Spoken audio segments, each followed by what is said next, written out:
Bueno, muchas gracias nuevamente a los organizadores, especialmente a la red y a José Marcos y a esta institución. Como verán, me puse una corbata porque un reciente estudio científico demuestra que uno puede decir hasta un 20% más de tonterías sin que se note cuando uno tiene una corbata, así que voy a aprovechar esto. Bien, lo que les expuse ayer tenía que ver con un libro de hace unos años, y esto tiene más que ver con una cosa totalmente diferente, que es un trabajo más propio de historiador, y es una investigación en curso, una línea nueva de carácter macroanalítico. ¿Qué quiere decir con esto de carácter macroanalítico? Es que básicamente trabajo para la Argentina en su conjunto, es decir, no es un estudio de caso como habitualmente hacemos en demografía histórica, y tiene que ver, después se van a dar cuenta también por qué trabajo en la Argentina en su conjunto, y tiene que ver con un tema que, como bien dice el título, es la historia de la vejez. La historia de la vejez, bueno, la vejez obviamente es la última etapa en la vida humana y también es la última etapa que ha recibido atención de parte de los historiadores. Y esto por razones historiográficas, heurísticas y metodológicas que voy a tratar de exponer. Este desinterés por la historia de la vejez comenzó a cambiar en los años 80, en parte, yo creo, básicamente por la crisis de la historia social, ¿no? Que desdibujó un poco el concepto de clase social, y por lo tanto aparecieron otros criterios de estratificación alternativos, básicamente el género, pero también la edad.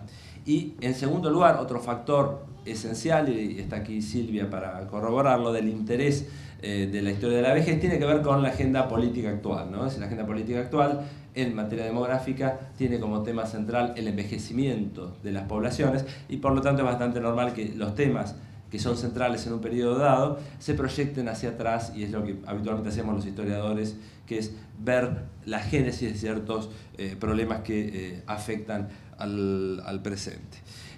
Obviamente es un tema con poca investigación en América Latina en general, y yo me he concentrado sobre todo, o me concentro, porque el proyecto recién está empezando a andar, en el periodo antes de las jubilaciones masivas. Es decir, la jubilación masiva, los sistemas de cobertura previsional y sobre todo su generalización a la población generan un cambio decisivo.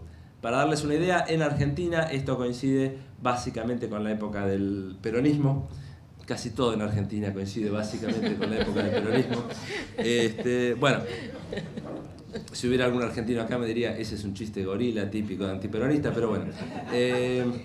Voy a aprovechar que el único argentino que está acá ya se ha mexicanizado mucho.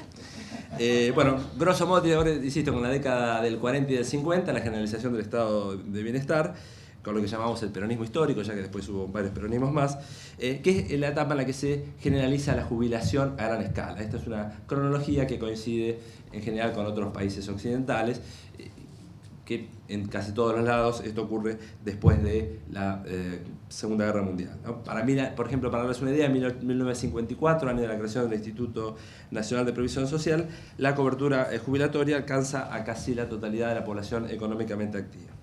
Entonces, la jubilación aparece como un parteaguas decisivo en la historia de la vejez, y esto es bastante evidente. En primer lugar, porque la jubilación constituye un rito de pasaje en una etapa de la vida que tiene pocos ritos de pasaje, como veremos luego.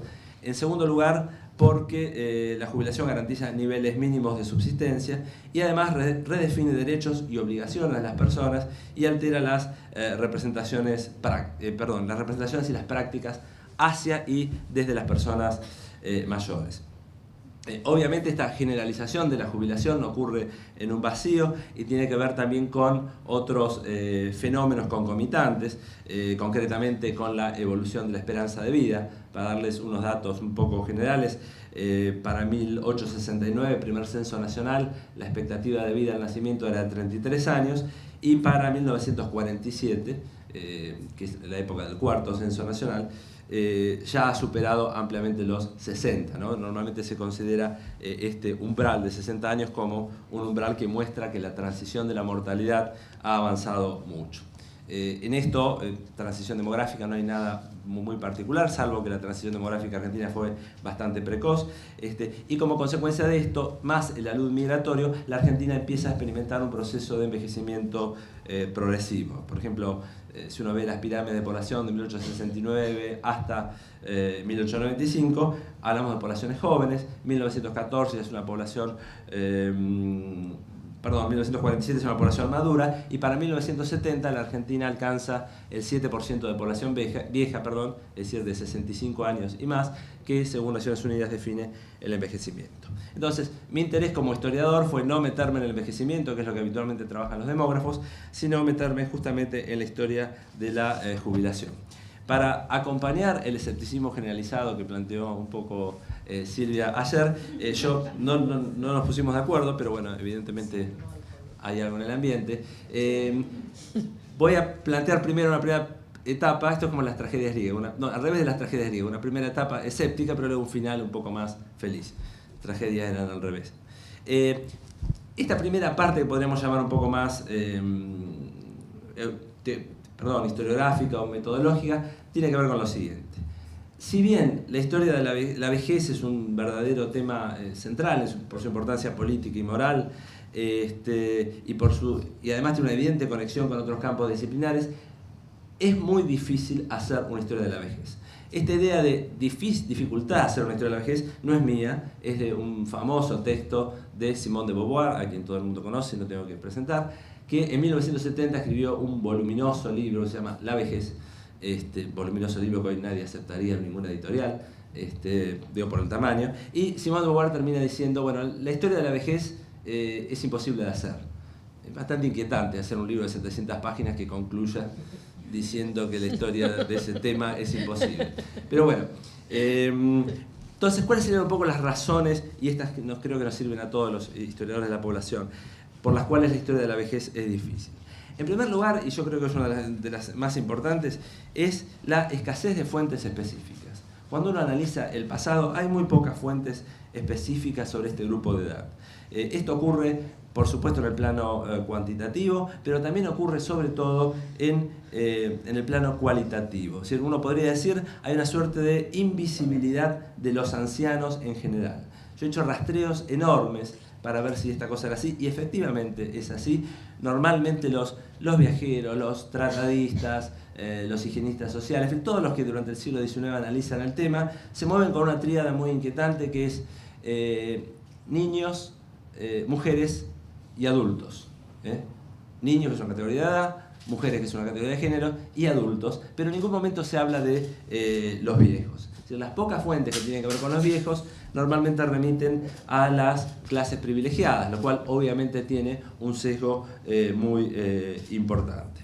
Uno se podría plantear, obviamente, bueno, es que esta invisibilidad o visibilidad disminuida tiene que ver con el peso demográfico que tienen los viejos, y evidentemente uno está tentado a decir que sí. Es decir, los viejos son poco visibles en las fuentes, en etapas en las que ocupan poco de la población, insisto, para el caso argentino un 3%, que es poco y nada, y después empiezan a ser más visibles justamente cuando los viejos se incrementan, ¿no?, en cantidad de población, como lo muestra la propia teoría del envejecimiento, que surge en 1920.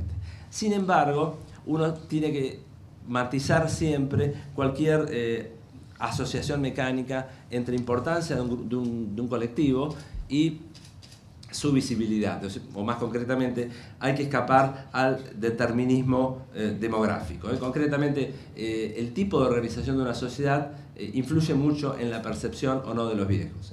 No voy a ir muy lejos con esto, pero es claro que una sociedad dedicada a la guerra, los viejos tienen menos importancia que una sociedad en la que no. Si uno mira las polis griegas, por ejemplo, va a haber opiniones tan disímiles entre Platón y Aristóteles, por ejemplo, sobre el rol de los viejos, opiniones que tienen que ver con que eran muy disímiles los lugares de los cuales ellos miraban, ¿no? Y a su vez, cuando uno mira otros colectivos de la historia de la población, por ejemplo la infancia, la famosa tesis de Philippe Ariès, ahí funciona al revés, es decir, los niños comienzan a ser más visibles, mejor tratados, etc., justamente cuando empiezan a ser menos numerosos. Es decir, que no hay ninguna relación automática entre importancia numérica y visibilidad. Y además habría que diferenciar muy claramente entre lo que es la importancia de una clase de edad y lo que es la importancia y lo que es la situación de esos individuos. Está claro que la vejez es cada vez más importante por sus efectos sobre la economía, pero eso no necesariamente significa que sea cada vez mejor la situación de los viejos. Son dos cosas claramente diferentes. Entonces, esta es la primera dificultad, que es la invisibilidad en las fuentes históricas. Les menciono un solo ejemplo. Hay un informe extraordinario para Argentina, supongo que para otros países igual, el informe Vialet-Macé, es una persona que recorre todo el país para ver las condiciones de trabajo. Prácticamente no menciona a los viejos en ningún momento. Siempre dice, insisto, niños, mujeres, adultos. Es decir, los viejos son subsumidos en el mundo de los adultos, como si no representaran una clase especial. El segundo tema tiene que ver también con otra marcación que hace Simone de Beauvoir, es que la vejez como destino biológico es una realidad transhistórica. Y esta frase, la vejez como destino biológico es una realidad transhistórica, es una frase que copio textualmente de Simone de Beauvoir. Está claro que hay una historia de la biología humana, pero cuando uno mira, hay muchas cosas que han cambiado mucho, pero ciertas cuestiones vinculadas a la biología del propio envejecimiento personal no ha variado tanto. Esto hace que, en las propias palabras de Simone de Beauvoir, la vejez siempre aparezca muy asociada a la muerte. Está claro que la muerte no siempre se asocia exclusivamente a la vejez, pero la vejez sí se asocia a la muerte, razón por la cual la vejez ha aparecido también como un tema tabú, en parte, igual que el tabú de la muerte. Y en esto tampoco soy original, estoy de nuevo citando a Philippe Ariès, perdón. Con la diferencia de que, a diferencia de la muerte, la vejez no ha generado, como sí lo generó la muerte, estéticas, rituales particulares, etc. Esto le lleva a decir a Simone de Beauvoir, si uno mira todas las etapas de la historia, va a ver que hay reacciones positivas, o mejor dicho, imágenes positivas e imágenes negativas sobre los viejos. Entonces, estas imágenes positivas y estas imágenes negativas definen algo que podremos llamar como ambivalencia, y desde una perspectiva demográfica es muy difícil decir, bueno, ¿cómo caracterizo yo una época si en una época observo simultáneamente reacciones positivas y reacciones negativas? Y esto es bastante complejo, ¿no? Simone de Beauvoir llega a decir una frase terrible al respecto, dice, utilizaré estos datos sin preocuparme de la cronología. Frase terrible para un historiador, ¿no? Y que ilustra justamente este problema de la ambivalencia. Tercer punto por el cual la vejez es una historia difícil y me parece central en un relato histórico, es que la vejez carece de una épica narrativa, ya que no constituye un actor colectivo. Los obreros son un actor colectivo, las mujeres son un actor colectivo, los negros son un actor colectivo, etc. Los viejos no son un actor colectivo en la historia. Obviamente hay viejos que tienen lugares importantes en la historia, pero los viejos como conjunto social no son un actor importante, al menos hasta el siglo XX. Recién después de la generalización de la jubilación aparecen los viejos como actores organizados. Por ejemplo, los movimientos de la tercera edad, las panteras grises actualmente en algunos países como Canadá, o, por ejemplo, para el caso argentino, los movimientos de jubilados por reclamos de salarios, etcétera, etcétera. Entonces, esta ausencia de un actor colectivo la hace particularmente difícil, ¿no? Fíjense ahí ustedes que hay una notable diferencia con la juventud. La juventud siempre aparece muy visible en los textos históricos, básicamente porque es una clase peligrosa. La vejez no es una clase peligrosa, por lo tanto, repito de nuevo a Simone de Beauvoir, no ha constituido los viejos un actor en la dialéctica de la historia. Cuarto punto, la vejez no tiene ritos de pasajes. Hay muchísimos ritos de pasaje para definir el paso de la niñez a la juventud, de la juventud a la adultez, etcétera, etcétera. Pero para la vejez es muy difícil. Los intentos de encontrar ritos de pasaje que se han hecho, pienso por ejemplo en algunas cuestiones vinculadas a la nupcialidad, básicamente la nupcialidad, no han tenido mucho efecto. El primer rito de pasaje auténtico, y vamos a ver extremadamente problemático, que aparece en la historia de la vejez, es la generalización de la jubilación en el siglo XX, ¿no? Que establece por primera vez una ruptura. Pero este es un rito de pasaje bastante complejo, porque en realidad la jubilación, en una época coincidió la etapa de la jubilación con la etapa del inicio de la vejez. Hoy por hoy, la etapa de la jubilación no coincide con el inicio de la vejez, ya que la vejez se va retrasando cada vez más. Ustedes saben que la literatura gerontológica distingue lo que se llama la tercera edad, la cuarta edad, lo que se llaman los viejos jóvenes de los viejos viejos. En fin, uno podría decir que la vejez empieza más tarde, a los 70, 75 años, es decir, bastante después de la generalización de la jubilación, con lo cual este rito también es complicado. Al respecto, citaría, ya que se habló mucho de él, el trabajo de Peter Laslett. Peter Laslett tiene un trabajo fantástico, se llama lo digo en español, un mapa fresco de la vida, ¿no? Que ustedes saben, Laslett fue piloto durante la Segunda Guerra, después se dedicó a la filosofía de Hume, de la cual fue un gran experto, después se dedicó a las estructuras de hogares, gracias a las cuales pudimos charlar hoy un largo rato, y después se dedicó al envejecimiento. Y justamente escribió sobre esta etapa particular de la vejez, que es la tercera edad, antes de lo que llamamos actualmente la cuarta edad. Quinto problema: la mayor parte de la teoría que nosotros disponemos sobre la vejez tiene que ver con la literatura gerontológica actual y con la geriatría. Y por lo tanto es bastante difícil aplicar al pasado. Es decir, no son teorías sociológicas que expliquen qué pasó con la vejez en el pasado y su tránsito al presente, sino básicamente teorías sobre el buen modo de envejecer, qué es lo correcto para envejecer normalmente. Y sexto punto, también central, son los problemas generales que tiene que caracterizar una población a partir del concepto de clase de edad. Ustedes saben, decir que el ABC en demografía es definir poblaciones y luego subpoblaciones que sean homogéneas, y obviamente una clase de edad tiene cualquier cosa menos homogeneidad interna. Esto llevó a decir en su momento una frase muy famosa de Pierre Bourdieu cuando dice: la juventud, cuando le preguntaron sobre la juventud como clase, dijo: la juventud es solo una palabra. Frase que fue muy importante en los estudios sobre juventud y muy citada. Esto obviamente se puede aplicar a la vejez, con la diferencia que en la vejez hay muchos más problemas que en la juventud. Primero, ¿cuáles son estos problemas? Que como clase de edad recién aparece como más definida para periodos más recientes. Segundo, que a diferencia de la juventud, la vejez es un periodo de muchísima mayor extensión temporal. Empieza en algún momento 50, 60, o después hablamos un poco de eso, en adelante, según los criterios, hasta el fin de la vida. Y además, porque a diferencia de la juventud, la vejez, y este es un tema central, está fuertemente afectada por los niveles de salud. Factor que en la juventud en general aparece como implícitamente constante. Obviamente hay jóvenes con problemas de salud, pero los problemas de salud no son un problema de la juventud, y sí lo es fundamentalmente en la vejez, a lo cual se suma la heterogeneidad social de los viejos, ¿no? Esto, cuando se hablan los viejos en la sociedad actual o en cualquier sociedad, está claro que estamos hablando de un colectivo social que es extremadamente complejo y heterogéneo.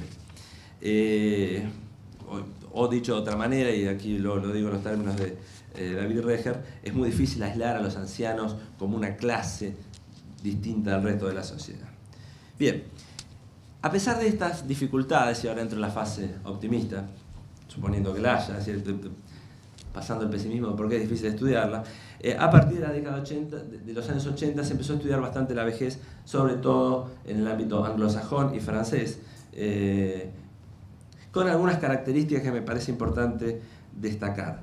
Prácticamente todos los estudios de vejez tienen como primer rasgo la larga duración, es decir, son estudios que se abocan a estudiar varios siglos, periodos muy muy largos, y vamos a ver por qué. Y en general a partir de nociones tales como mentalidad, imaginario, larga duración, etc., ¿no? Destacando, cuando uno mira la producción, tres grandes momentos fuertes: la antigüedad clásica, los griegos, los romanos, etc., discutieron mucho sobre la vejez.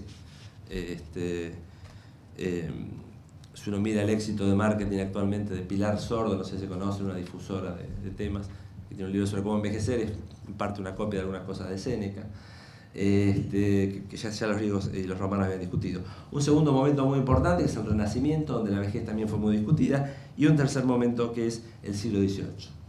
Segundo aspecto de esta producción, interesante pero a su vez complejo para nosotros los que nos interesan los números, es que la mayor parte de esta producción es cualitativa, ya basada en fuentes cualitativas, y sobre todo estudia más las representaciones sobre la vejez que las prácticas o la situación concreta de los viejos, ¿no? Naturalmente uno puede hacer una historia cultural de la población y esto no es un problema, pero para aquellos que tenemos una formación en demografía histórica, los números tienen siempre alguna importancia. Después vamos a ver que la tienen y mucha. Esto no es un tema menor, porque según uno se basa en fuentes cuantitativas o cualitativas, los resultados son muy diferentes. No me voy a ir por esto porque es muy largo, pero si a alguno le interesa, hay un fantástico debate entre Peter Laslett, que destruye prácticamente a uno de los autores culturalistas, que se llama Troyansky, que tiene un libro muy lindo que se llama La vejez en el antiguo régimen a partir de la literatura. Y bueno, básicamente Peter Laszlo lo que termina diciendo, bueno, Troyansky sabrá mucho de literatura, pero la verdad que de demografía no sabe nada, y si hubiera sabido un poco de demografía no hubiera dicho las tonterías que dijo. Lo dice naturalmente mucho más extenso y con otro tipo de vocabulario, pero en el fondo es eso, y es la pregunta central que tenemos entre estos dos tipos de enfoque acerca de la representatividad de los resultados, ¿no? Y acerca del nivel de prueba. Lo mismo pasa con el método biográfico, etc.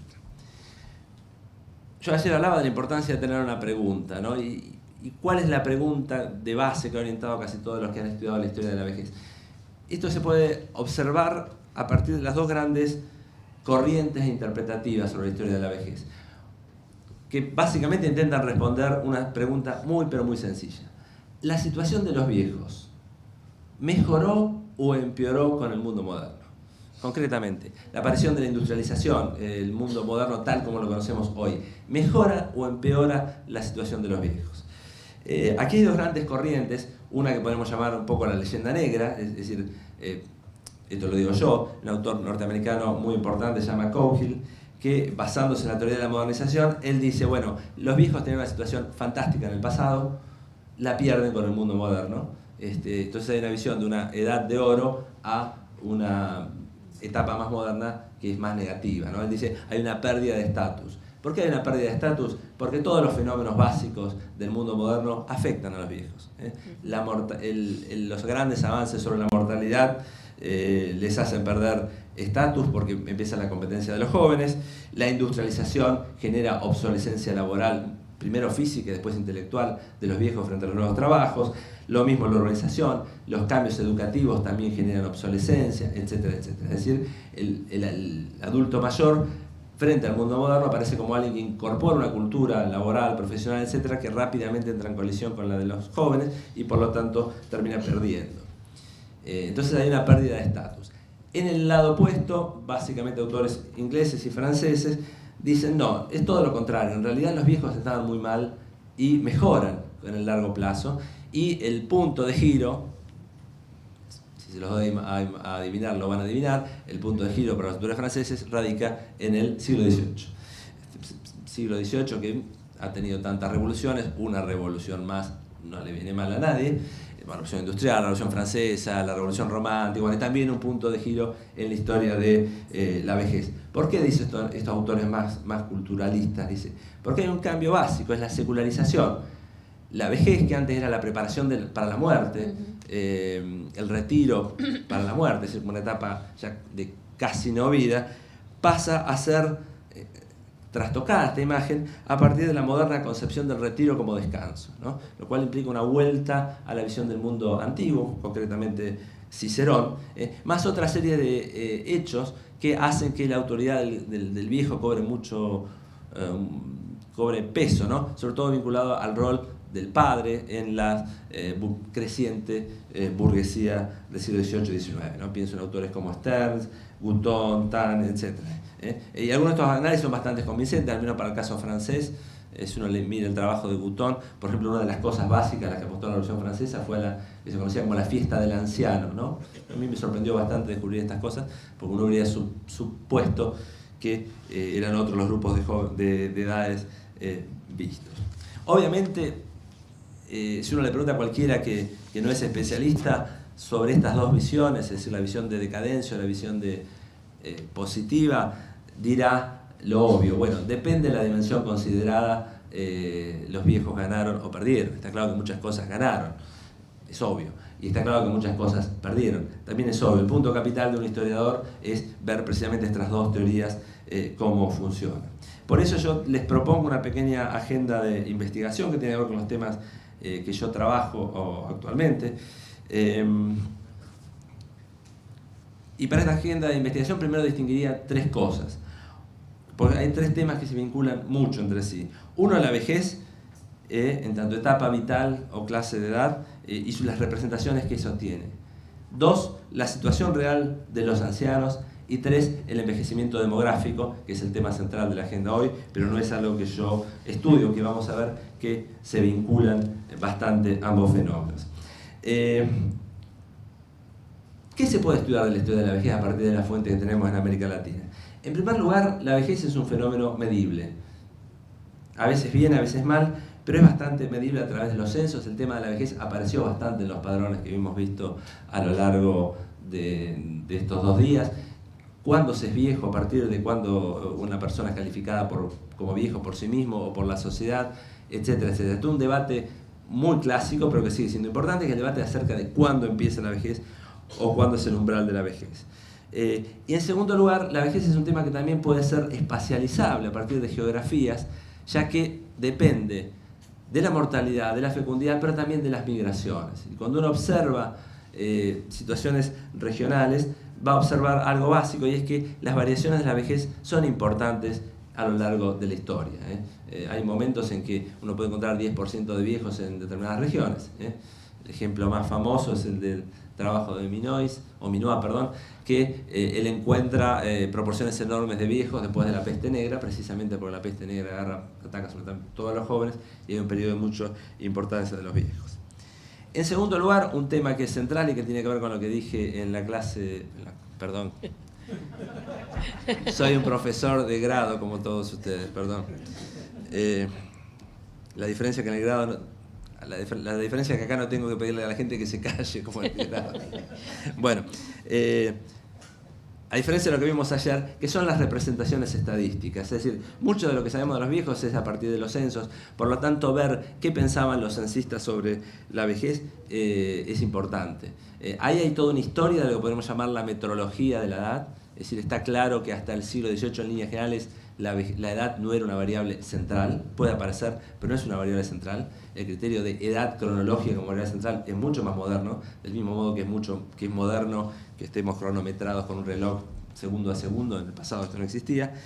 Por lo tanto, esas clasificaciones son muy interesantes. Yo he trabajado bastante para el siglo XIX argentino, como habrán visto ayer, y una cosa que vi, y esta es una tesis de un trabajo que fue publicado por la Revista Latinoamericana de Población, es que cuando uno observa el siglo XIX ve que los censistas discuten mucho.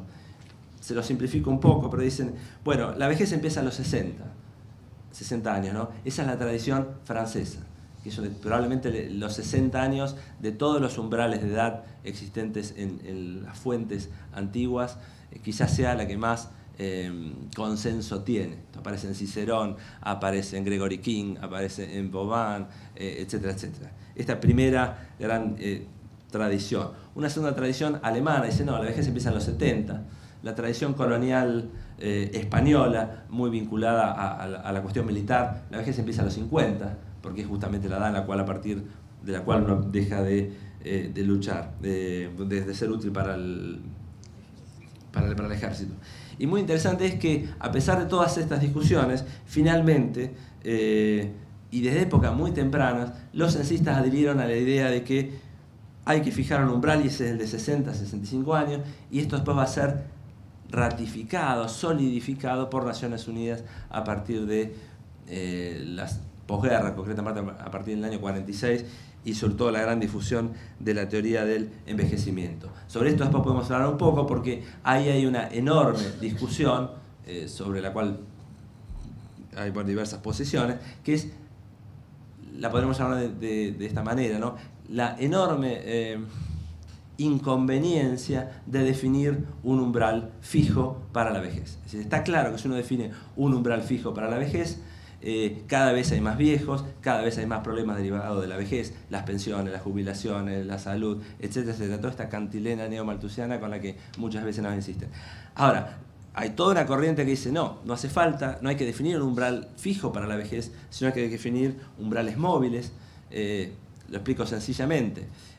¿Por qué definir un umbral fijo para la vejez si la gente es cada vez más longeva? Entonces hay varios autores, pienso en un demógrafo americano, se llama Ryder, dice que fue el primero en decir, bueno, hagamos al revés, no definamos la vejez por los años vividos, definamos la vejez por los años que nos faltan por vivir.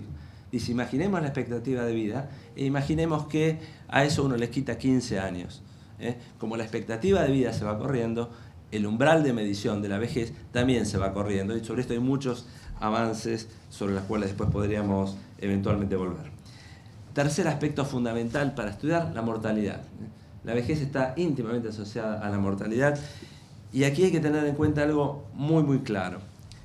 En las sociedades de antiguo régimen, el viejo es esencialmente un sobreviviente, sobreviviente a niveles muy altos de mortalidad. Por lo tanto, el hecho de llegar a viejo tiene una enorme significación y sobre eso es muy poco lo que sabemos para el caso, al menos argentino. Ahora bien, ahí hay que ser muy juicioso en materia demográfica, porque algunas cosas surgieron ayer y hoy al respecto.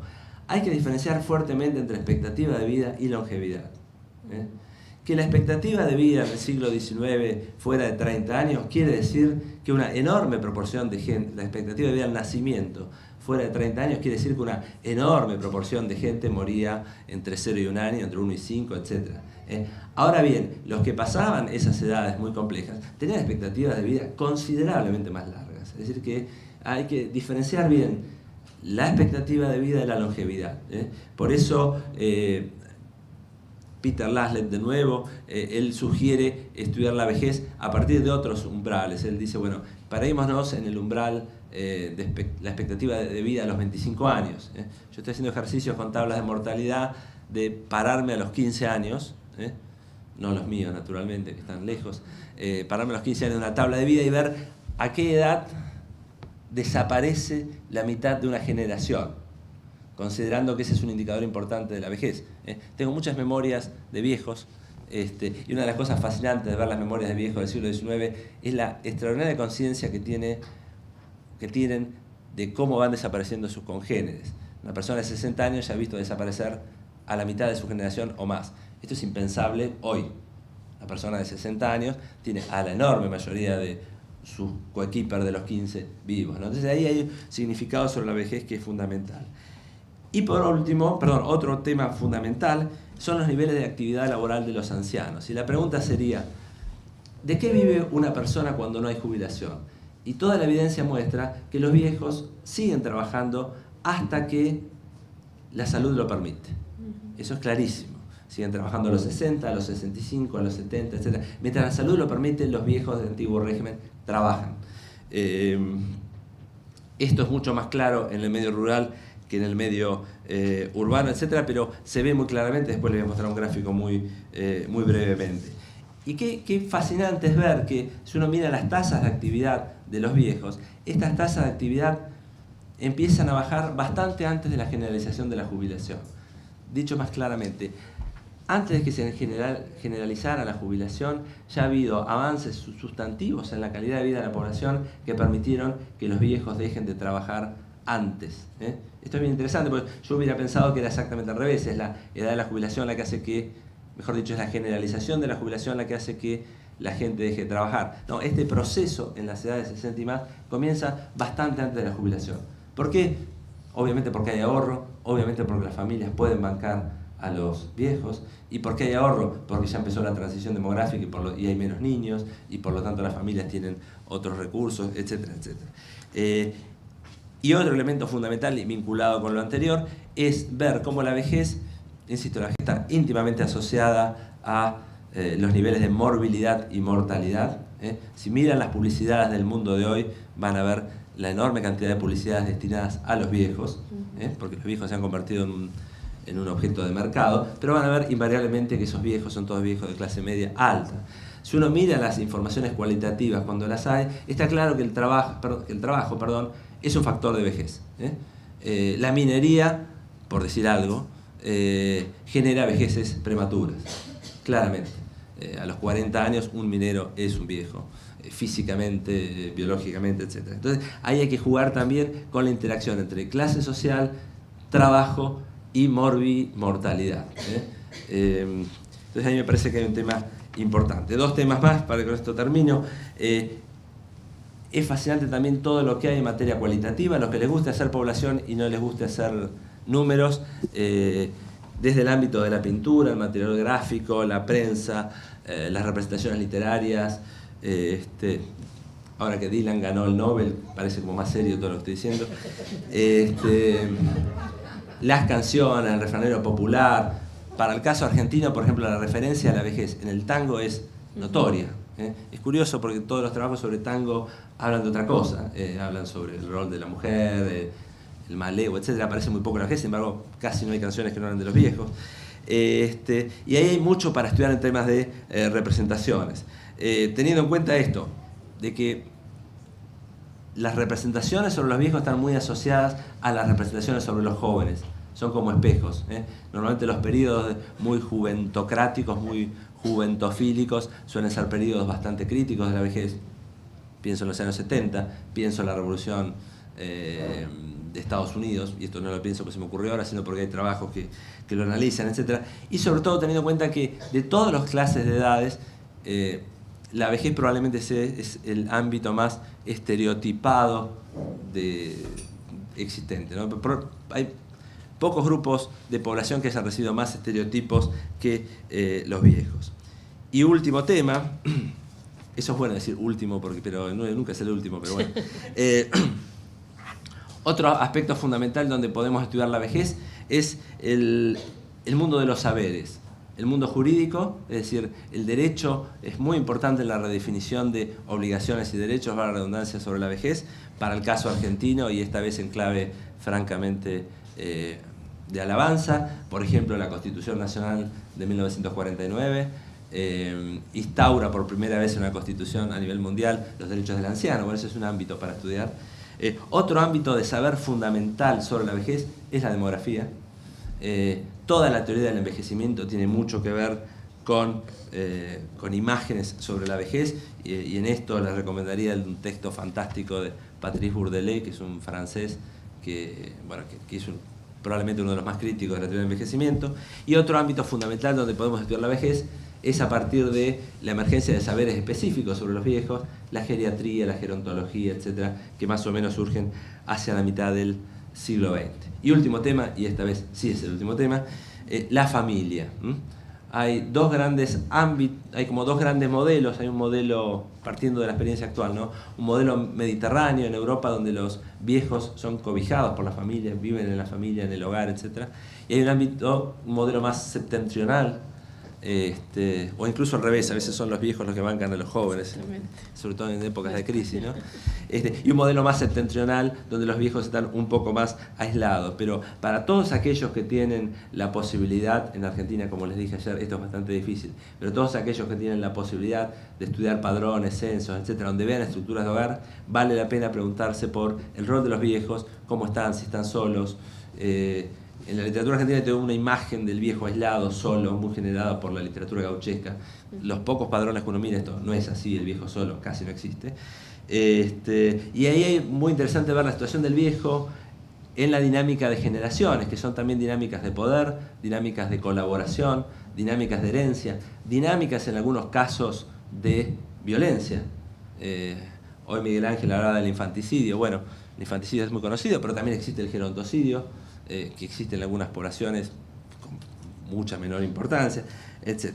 En fin, creo que es un ámbito muy rico para estudiar y que podría ser interesante también para dar lugar a agendas colectivas, no que la gente se ponga a trabajar la vejez en general, pero pensar a partir de los trabajos, sobre todo la gente que trabaja familia, sobre el rol de los viejos en cada una de esas estructuras de hogares. Me puse la corbata para no haberla traído inútilmente, y como traje el PowerPoint les muestro algo para no haberlo traído inútilmente. Estas son las tasas de actividad que les decía hoy. Si ustedes, como buen hombre, no puedo hacer dos cosas al mismo tiempo, habrán visto. No puedo hablar y mostrar el PowerPoint al mismo. Es una dificultad que tengo. Así que imaginen lo que dije y ahora la ilustración. Estas son las tasas de actividad que mostraba hoy. Fíjense cómo las tasas, no lo se ve muy bien, pero para el caso de los hombres, comienzan a bajar. O sea, cada color es un censo distinto. Obviamente la gente trabaja menos al principio de la vida, adquiere una forma en U, trabaja mucho y después deja de trabajar. Y para los primeros censos, observen que son las curvas más arriba, la gente sigue trabajando hasta edades muy altas. Recién en el último censo, que aparece en celeste, se nota bien claramente el impacto de la jubilación. Bueno, esta se la traje para Miguel Ángel, para que vea Córdoba. Esta es básicamente la proporción de jubilados hacia 1947. El censo del 47 en Argentina es el primer censo que incorpora la categoría jubilado, obviamente señal de la importancia que ese fenómeno tiene, pero más interesante es ver el reverso, que son las tasas de actividad. Fíjense cómo las zonas más alejadas, que están más negras, más oscuras, tienen tasas de actividad muy altas de la población de 60 y más, mientras que las zonas globalmente más ricas del país tienen tasas de actividad mucho más bajas, y esto tiene que ver con los niveles de ahorro que les mencionaba. Bueno, los otros cuadros no importa. Bueno, estos eran cuadros sobre los sobrevivientes, pero no me quiero ir más lejos. Bueno, y esta era una foto de un viejo trabajando y me pareció interesante terminar con eso. Como ejemplo del material gráfico, y dado que soy argentino y hay una imagen muy asociada a los argentinos con La Pampa, voy a mostrar una caricatura de un viejo trabajando, muy famosa, que es de los años 40, donde otro se llamaba Molina Campos. Bueno, muchas gracias.